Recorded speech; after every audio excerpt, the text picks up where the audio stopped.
veux progresser en anglais rapidement sans t'ennuyer? Voici 10 techniques simples, fun et surtout efficaces. Et à la fin, une astuce bonus que peu de gens utilisent, mais qui marche trop bien. Duolingo, c'est l'app que tout le monde connaît, mais beaucoup s'en servent mal. Comme un jeu, alors qu'en vrai, si tu l'utilises intelligemment, c'est super puissant. Fais pas que cliquer pour avoir des points. Utilise les sessions de révision, répète à voix haute et corrige tes erreurs. C'est comme ça que tu progresses vraiment.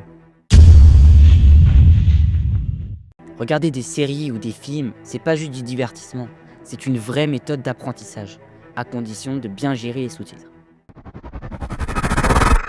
Tu peux commencer par les sous-titres en français, puis ensuite passer aux sous-titres en anglais. Ce qui est important à cette étape-là, dès que tu vois un mot que tu ne connais pas et qui a l'air intéressant, va le traduire et note-le. Et pour finir, enlève les sous-titres.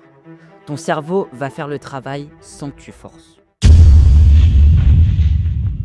Les chansons marquent notre mémoire et en plus, elles sont super utiles pour bosser ton accent et ta prononciation. Choisis une chanson simple, lis les paroles, comprends-les et chante avec. C'est une méthode utilisée par les polyglottes. Conseille de cliquer en haut à droite pour y voir une explication très détaillée sur ce sujet. Alors n'hésite surtout pas à y aller, puis revenir sur cette vidéo après. Tu passes des heures à jouer, profites-en pour apprendre. Les jeux vidéo sont pleins de vocabulaire et de dialogues utiles. Change la langue du jeu en anglais. Tu vas lire, entendre et retenir des centaines de mots.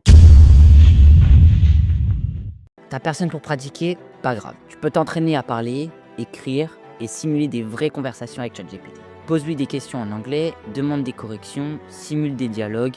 Tu pratiques sans jugement, à ton rythme. Les flashcards, c'est la base de la mémorisation efficace. Et aujourd'hui, avec des applis, c'est super simple à utiliser. Crée des cartes avec du vocabulaire ou des phrases. Révise un peu chaque jour grâce à la répétition espacée. Écrire te force à structurer ta pensée. Même 2 ou 3 phrases par jour suffisent pour améliorer ton niveau. Parle de ta journée, de ton mood, note-le en anglais dans un carnet ou une app. Il y a des tonnes de chaînes YouTube faites pour les apprenants, mais aussi des natifs, pour t'immerger dans le vrai anglais.